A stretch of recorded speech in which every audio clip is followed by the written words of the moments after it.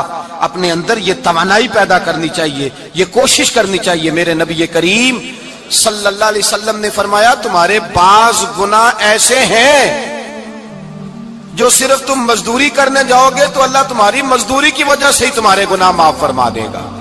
اللہ تمہاری محنت اور کوشش کے سبب سے تمہاری ان غلطیوں سے درگزر فرمائے گا.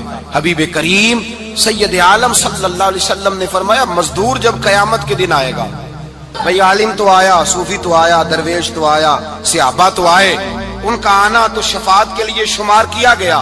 میرے مصطفیٰ نے فرمایا جب مزدور آئے گا, مزدور کی سب سے بڑی غلطی یہ ہے کہ مزدور اپنے آپ کو نیچ سمجھتا ہے. مزدور کی سب سے بڑی غلطی یہ ہے کہ یہ اپنے آپ کو چھوٹا سمجھتا ہے. اس کی زیادتی یہ ہے کہ یہ اپنی سوچ کو بڑا نہیں کرتا. یہ سمجھتا ہے نہیں کہ بھئی میں تو دو ہاتھوں کی محنت کی کمائی کھاتا ہوں, یہ آرزو کرم اور میں آپ سے کروں, یہ بھیک اس کو دیجئے جس کا خدا نہ ہو. مزدور کی زیادتی یہ ہے کہ یہ اپنے آپ کو چھوٹا جانتا ہے. میرے مصطفیٰ نے فرمایا جب مزدور محنت کرنے والا قیامت کے دن آئے گا تو اس کا چہرہ اس طرح چمکے گا جس طرح 14ویں کا چاند چمکا کرتا ہے. اس قدر اس کا چہرہ چمکے گا جب آئے گا وہ صبح قیامت. میرے بھائیوں مزدور ایک عظیم شخصیت کا نام ہے. محنت کرنا, اپنے دونوں ہاتھوں سے مشقت کرنا, جدوجہد کرنا. مجھے کئی سارے لوگ, میں جب ملک کے مختلف گوشوں میں جاتا ہوں تو کئی سارے لوگ کہتے ہیں آپ کے ابا جی کا مزار کدھر ہے, آپ کس مزار کے سجادہ نشین ہیں؟ تو میں ان سے کہتا ہوں میں سجادہ نشین نہیں, میں تو کسان کا بیٹا ہوں, اور میں اس شخص کا بیٹا ہوں جو رات کو 2 بجے اٹھ کے بھی گھر سے نکلتے تھے 2 نفل پڑھ کے. تو ہم پوچھتے تھے کہ اماں جی ابا جی کہاں گئے؟ تو کہتے تھے چند کھیتوں کو پانی لگانا تھا, اور رات کو رخصت ہو گئے. فخر کی بات ہے, یہ اعزاز کی بات, یہ اعزاز کی بات ہے. ہم نے ساری زندگی ان کے ہاتھ پہ چھالے دیکھے, لیکن بات لفظ زبان پر یہی دیکھی کہ بیٹا عزت والا وہی ہوتا ہے جو اپنے ہاتھوں سے محنت کر کے روزی کھایا کرتا ہے. بھائی یاد رکھیں یہ اعزاز کی بات ہے. اعزاز, مزدور کا بیٹا فخر کرے, کسان کا بیٹا ناز کرے.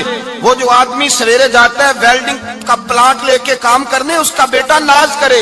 وہ جس کا باپ پھاوڑا چلاتا ہے, چھینی چلاتا ہے, تھوڑا چلاتا ہے, وہ ناز کرے.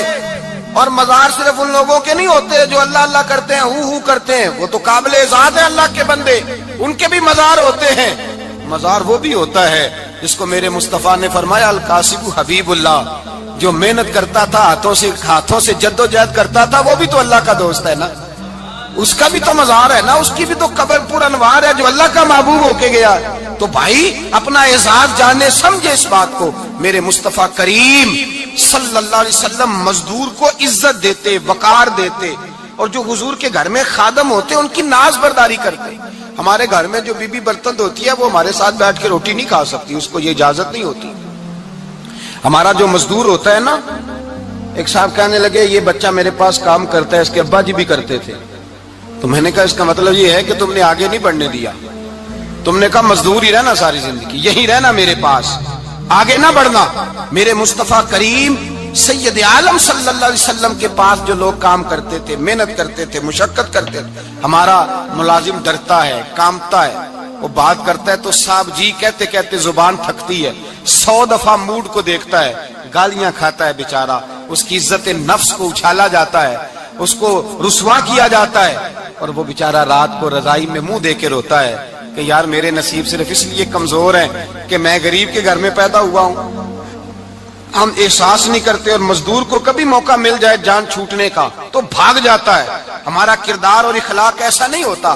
حضرت زید بن حارثہ رسول اللہ کے غلام تھے, نبی پاک کے گھر میں جھاڑو دیتے تھے, برتن مانجتے تھے. یہ بچپن میں اپنے قبیلے سے گم ہو گئے تھے, کسی نے اغوا کر کے لا کر کے بیچ دیا, گم ہو گئے تھے. حضور کی بارگاہ عالی مرتبت میں لائے گئے. حضرت زید بن حارثہ سارا دن کام کاج کرتے. کوئی آدمی آیا ان کے علاقے کا, مکہ مکرمہ, ان کو پہچان کر واپس گیا ان کے قبیلے میں, اور جا کے بتلایا کہ تمہارا بیٹا تو محمد ابن عبداللہ صلی اللہ علیہ وسلم کے پاس. اس وقت حضور نے بھی اللہ نے نبوت نہیں فرمایا تھا. ان کے والد حارثہ چچا لینے آئے اور نبی پاک کے پاس آئے تو 2 تھیلیاں اشرفیوں کی بھر کے لائے. کہنے لگے حضور یہ پیسے لے لیں, 2 تھیلیوں میں پیسے ڈالیں, دینار ہے درہم ہے, حضور لے لیں, ہمارا بیٹا دے دیں. نبی پاک صلی اللہ علیہ وسلم نے فرمایا تمہیں غلطی لگ گئی ہے, پیسے پیچھے ہٹاؤ, میں زید کو بلاتا ہوں, میں زید کو, ادھر دیکھیے گا, میں زید کو, میں اسے بلاتا ہوں, اگر وہ جانا چاہے تمہارے ساتھ تو مجھے اعتراض نہیں لے جانا. چچا اور باپ کہنے لگے آپ عجیب بات کرتے ہیں, وہ غلامی چھوڑ کے نہیں جائے گا, آپ عجیب بات کرتے ہیں, وہ مزدوری چھوڑ کے بادشاہی اختیار نہیں کرے گا, ہم کھاتے پیتے لوگ ہیں, اس کی ماں ترس گئی ہے اس کو ملنے کو, بہنیں روتی ہیں, وہ جائے گا نہیں. میرے حبیب نے فرمایا تم نے ابھی یہ ذائقہ چکھا نہیں, تمہیں اس کا پتہ نہیں, تو میں بلاتا ہوں, اگر جانا چاہے تو پیسوں کی ضرورت نہیں, لے جانا. حضرت زید کو پیغام دیا, آئے, حضور نے فرمایا وہ تمہارے والد کھڑے ہیں, وہ چچا ہیں, لینے آئے ہیں. جناب زید گئے, باپ کے گلے سے لگے, بچھڑے ہوئے باپ بیٹا ایک دوسرے کو مل کے کھل کے روئے. کہا بیٹا تیری ماں کی آنکھیں پتھر ہو گئی تیرا رستہ دیکھ کے, تیری بہنیں ترستی ہیں تیرے چہرے کے دیدار کو, بیٹا وہ گلیاں بھی روتی ہیں جن میں تو کھیلا کرتا تھا, پر اب فکر کی بات کوئی نہیں, اب کوئی پریشانی نہیں, میں پیسے لایا ہوں تجھے لے جاؤں گا. نبی پاک صلی اللہ علیہ وسلم نے دیکھا نا جب باپ بیٹے کی گفتگو ہو گئی, آنسو بہ گئے, بوجھ ہلکے ہو گئے, تو میرے قریب نے فرمایا زید اگر تم چچا کے ساتھ والد کے ساتھ جانا چاہو تو میری طرف سے اجازت ہے, تم جا سکتے ہو. یہ لفظ کہے تو جناب زید دوڑ کے حضور کے قدموں میں آ کے بیٹھ گئے, حضور کے قدموں میں بیٹھ گئے, اور گویا فاضل بریلوی علیہ رحمہ نقشہ بیان کرتے ہیں, کہنے لگے تیرے قدموں میں رہوں, غیر کی ٹھوکر پہ نہ ڈال, میں